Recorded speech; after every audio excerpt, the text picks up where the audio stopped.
When describing a oncological lesion, you should describe it systematically.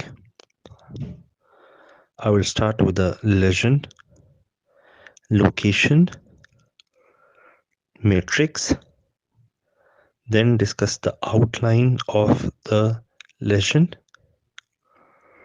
Then we'll discuss the periosteal reaction and talk about soft tissue.